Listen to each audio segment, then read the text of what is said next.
Kemudian juga kita tahu bahwa dia ada konflik dengan pemerintah lokal, dengan bupati waktu itu Temanggung Kartanegara kalau tidak salah. Tetapi itu juga kita tahu lebih banyak cerita-cerita berdasar fiksi yang dia buat dalam novelnya itu Maksafla.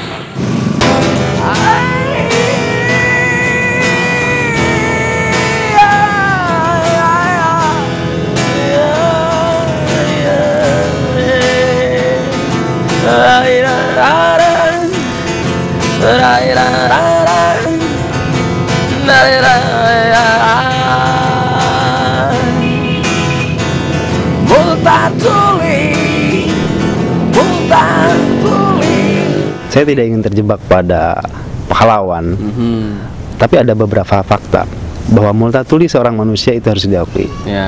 Bahwa Multatuli adalah keturunan Belanda harus diakui. Dan bahwa Multatuli pernah menginjakan kakinya, pernah meminum mungkin air Ciujung, pernah dan lain sebagainya di kota Rangkas Bitung itu harus diakui. Dan bahwa Multatuli pernah mengangkat sebuah persoalan tentang ras Bitung itu juga harus diakui.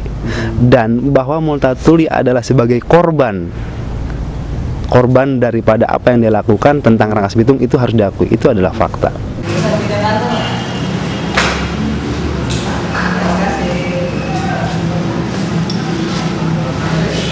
Ke kampung Multatuli, Pak. Di mana, Dek? Itu, Pak. Dalam aspek kemanusiaan, posisi Multatuli itu lebih cenderung membela kepada hak-hak rakyat bawah, gitu kan, sehingga apa yang dikhawatirkan oleh rakyat haknya akan tidak bisa dipenuhi, mungkin dengan adanya Multatuli itu hak-hak rakyat akan terbangun kembali. Meskipun Multatuli sendiri harus membayar mahal apa yang dia lakukan dengan membela rakyat, dengan tidak bertugas secara lama di Banten ini, atau katakanlah menjadi residen Lebak gitu.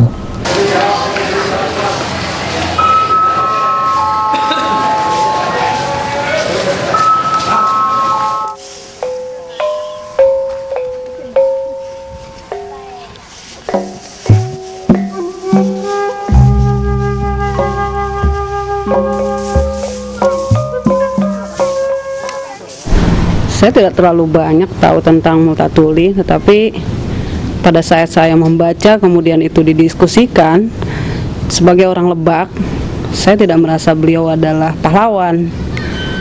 Kita bayangkan begini, ketika beliau datang dari Belanda, top nilainya adalah dia penjajah. Itu sudah jelas. Dia datang ke sini adalah untuk menjajah. Adapun ketika dia datang ke Rangkas Bitung melihat kondisi yang masih hutan dan lain sebagainya, tidak seperti yang dia bayangkan dalam benaknya bahwa Rangkas Bitung adalah kota yang bisa dia nikmati sebagai orang pendatang dari luar negeri yang ingin menjajah, tetapi paling tidak dia bisa berwisata di situ. Ternyata dia tidak menemukan kegembiraan di situ. Akhirnya saya pikir Multatuli hanya cari sensasi saja. Multatuli di tanah selatan. Multatuli.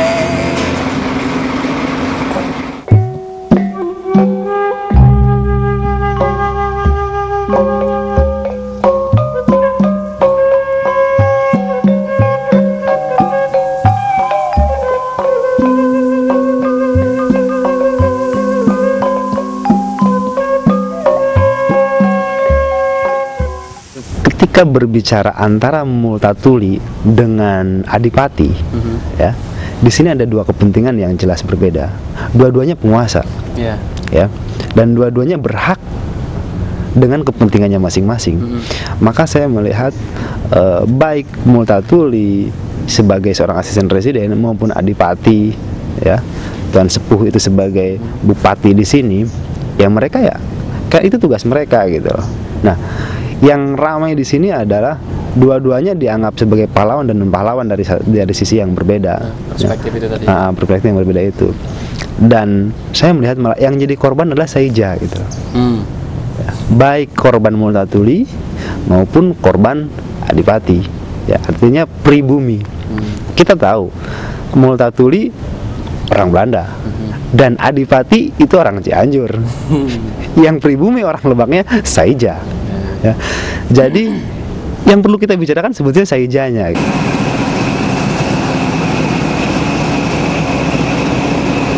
Indonesia, khususnya masyarakat Banten, lebih khusus lagi masyarakat Lebak, beruntung memiliki satu sejarah panjang di masa lampau yang dimunculkan dalam sebuah novel Multatuli.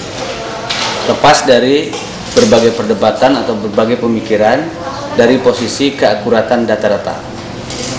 Tetapi saya kira cara pandang kita terhadap sastra memang agak berbeda dengan cara pandang kita terhadap teks sejarah. Sastra tidak terlalu dituntut dalam konteks keakuratan data, sesuatu hal yang berbeda dengan karya sejarah. Walaupun di dalam teori-teori yang terakhir, misalnya New Historicism, bahwa baik teks sastra maupun teks sejarah, keduanya memikul atau memiliki data-data faktual dan juga imajinasi fiksional dari penulisnya, sekalipun dia adalah penulis sejarah. Oleh karena itu, perbedaan pendapat atau perdebatan apakah benar bahwa Multatuli itu pahlawan dan apakah benar Adipati Lebak itu pengkhianat, saya kira itu